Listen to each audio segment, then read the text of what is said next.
Zechariah chapter 12. The burden of the word of the Lord for Israel, saith the Lord, which stretcheth forth the heavens, and layeth the foundation of the earth, and formeth the spirit of man within him. Behold, I will make Jerusalem a cup of trembling unto all the people round about, when they shall be in the siege both against Judah and against Jerusalem. And in that day will I make Jerusalem a burdensome stone for all people. All that burden themselves with it shall be cut in pieces, though all the people of the earth be gathered together against it. In that day, saith the Lord, I will smite every horse with astonishment, and his rider with madness. And I will open mine eyes upon the house of Judah, and will smite every horse of the people with blindness. And the governors of Judah shall say in their heart, The inhabitants of Jerusalem shall be my strength, and the Lord of hosts their God. In that day will I make the governors of Judah like an hearth of fire among the wood, and like a torch of fire in a sheath, and they shall devour all the people round about, on the right hand and on the left. And Jerusalem shall be inhabited again in her own place, even in Jerusalem. The Lord also shall save the tents of Judah first, that the glory of the house of David and the glory of the inhabitants of Jerusalem do not magnify themselves against Judah. In that day shall the Lord defend the inhabitants of Jerusalem, and he that is feeble among them at that day shall be as David, and the house of David shall be as God, as the angel of the Lord before them. And it shall come to pass in that day that I will seek to destroy all the nations that come against Jerusalem. And I will pour upon the house of David and upon the inhabitants of Jerusalem the spirit of grace and of supplications. And they shall look upon me whom they have pierced, and they shall mourn for him, as one mourneth for his only son, and shall be in bitterness for him, as one that is in bitterness for his firstborn. In that day shall there be a great mourning in Jerusalem, as the mourning of Hadad-rimmon in the valley of Megiddon. And the land shall mourn every family apart, the family of the house of David apart, and their wives apart, the family of the house of Nathan apart, and their wives apart, the family of the house of Levi apart, and their wives apart, the family of Shimei apart, and their wives apart, all the families that remain, every family apart, and their wives apart. Psalm 43. Judge me, O God, and plead my cause against an ungodly nation. O deliver me from the deceitful and unjust man. For thou art the God of my strength. Why dost thou cast me off? Why go I mourning because of the oppression of the enemy? O send out thy light and thy truth. Let them lead me. Let them bring me unto thy holy hill and to thy tabernacles. Then will I go unto the altar of God, unto God my exceeding joy. Yea, upon the harp will I praise thee, O God, my God. Why art thou cast down, O my soul? And why art thou disquieted within me? Hope in God, for I shall yet praise him, who is the health of my countenance and my God. Proverbs chapter 27. Boast not thyself of tomorrow, for thou knowest not what a day may bring forth. Let another man praise thee, and not thine own mouth, a stranger, and not thine own lips. A stone is heavy, and the sand weighty, but a fool's wrath is heavier than them both. Wrath is cruel, and anger is outrageous, but who is able to stand before envy? Open rebuke is better than secret love. Faithful are the wounds of a friend, but the kisses of an enemy are deceitful. The full soul loatheth an honeycomb, but to the hungry soul every bitter thing is sweet. As a bird that wandereth from her nest, so is a man that wandereth from his place. Ointment and perfume rejoice the heart, so doth the sweetness of a man's friend by hearty counsel.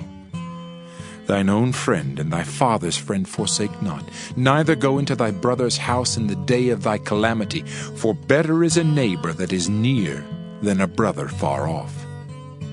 My son, be wise, and make my heart glad, that I may answer him that reproacheth me. A prudent man foreseeth the evil, and hideth himself, but the simple pass on, and are punished. Take his garment, that is surety for a stranger, and take a pledge of him for a strange woman. He that blesseth his friend with a loud voice, rising early in the morning, it shall be counted a curse to him. A continual dropping in a very rainy day, and a contentious woman are alike. Whosoever hideth her, hideth the wind, and the ointment of his right hand which bewrayeth itself. Iron sharpeneth iron, so a man sharpeneth the countenance of his friend. Whoso keepeth the fig tree shall eat the fruit thereof, so he that waiteth on his master shall be honored. As in water face answereth to face, so the heart of man to man. Hell and destruction are never full, so the eyes of man are never satisfied. As the fining pot for silver and the furnace for gold, so is a man to his praise. Though thou shouldest bray a fool in a mortar among wheat with a pestle, yet will not his foolishness depart from him. Be thou diligent to know the state of thy flocks, and look well to thy herds. For riches are not forever, and doth the crown endure to every generation? The hay appeareth, and the tender grass showeth itself, and herbs of the mountains are gathered. The lambs are for thy clothing, and the goats are the price of the field. And thou shalt have goat's milk enough for thy food, for the food of thy household, and for the maintenance for thy maidens. Revelation 13. Then I stood on the sand of the sea, and I saw a beast rising up out of the sea, having 7 heads and 10 horns, and on his horns 10 crowns, and on his heads a blasphemous name. Now the beast which I saw was like a leopard, his feet were like the feet of a bear, and his mouth like the mouth of a lion. And the dragon gave him his power, his throne, and great authority. I saw one of his heads as if it had been mortally wounded, and his deadly wound was healed. And all the world marveled and followed the beast. So they worshipped the dragon who gave authority to the beast. And they worshipped the beast, saying, Who is like the beast? Who is able to make war with him? And he was given a mouth speaking great things and blasphemies, and he was given authority to continue for 42 months. Then he opened his mouth in blasphemy against God, to blaspheme his name, his tabernacle, and those who dwell in heaven. And it was granted to him to make war with the saints and to overcome them, and authority was given him over every tribe, tongue, and nation. And all who dwell on the earth will worship him, whose names have not been written in the book of life, of the Lamb slain from the foundation of the world. If anyone has an ear, let him hear. He who leads into captivity shall go into captivity. He who kills with a sword must be killed with a sword. Here is the patience and the faith of the saints. Then I saw another beast coming up out of the earth, and he had 2 horns like a lamb, and spoke like a dragon. And he exercises all the authority of the first beast in his presence, and causes the earth and those who dwell in it to worship the first beast, whose deadly wound was healed. He performs great signs, so that he even makes fire come down from heaven on the earth in the sight of men. And he deceives those who dwell on the earth by those signs which he was granted to do in the sight of the beast, telling those who dwell on the earth to make an image to the beast who was wounded by the sword and lived. He was granted power to give breath to the image of the beast, that the image of the beast should both speak and cause as many as would not worship the image of the beast to be killed. And he causes all, both small and great, rich and poor, free and slave, to receive a mark on their right hand or on their foreheads, and that no one may buy or sell except one who has the mark or the name of the beast or the number of his name. Here is wisdom. Let him who has understanding calculate the number of the beast, for it is the number of a man. His number is 666. Revelation 14. Then I looked, and behold, a Lamb standing on Mount Zion, and with him 144,000, having his Father's name written on their foreheads. And I heard a voice from heaven, like the voice of many waters, and like the voice of loud thunder. And I heard the sound of harpists playing their harps. And they sang as it were a new song before the throne, before the 4 living creatures and the elders. And no one could learn that song except the 144,000 who were redeemed from the earth. These are the ones who are not defiled with women, for they are virgins. These are the ones who follow the Lamb wherever he goes. These were redeemed from among men, being first fruits to God and to the Lamb. And in their mouth was found no guile, for they are without fault before the throne of God. Then I saw another angel flying in the midst of heaven, having the everlasting gospel to preach to those who dwell on the earth, to every nation, tribe, tongue, and people, saying with a loud voice, Fear God and give glory to him, for the hour of his judgment has come, and worship him who made heaven and earth, the sea and springs of water. And another angel followed, saying, Babylon is fallen that great city, because she has made all nations drink of the wine of the wrath of her fornication.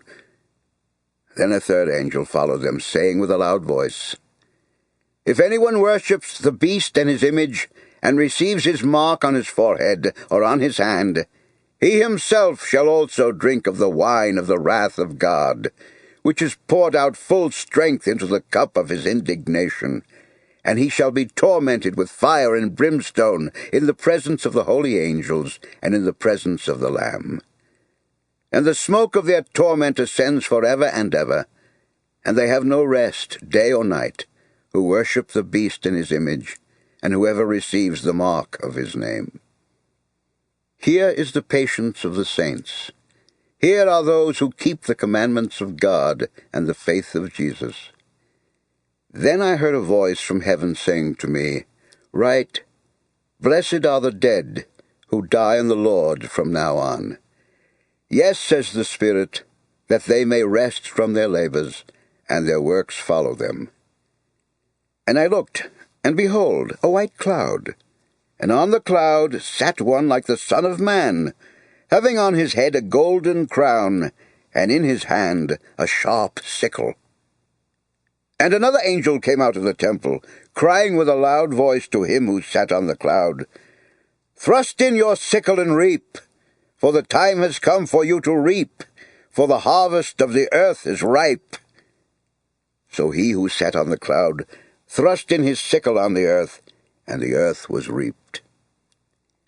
Then another angel came out of the temple which is in heaven, he also having a sharp sickle. And another angel came out from the altar, who had power over fire, and he cried with a loud cry to him who had the sharp sickle, saying, Thrust in your sharp sickle, and gather the clusters of the vine of the earth, for her grapes are fully ripe.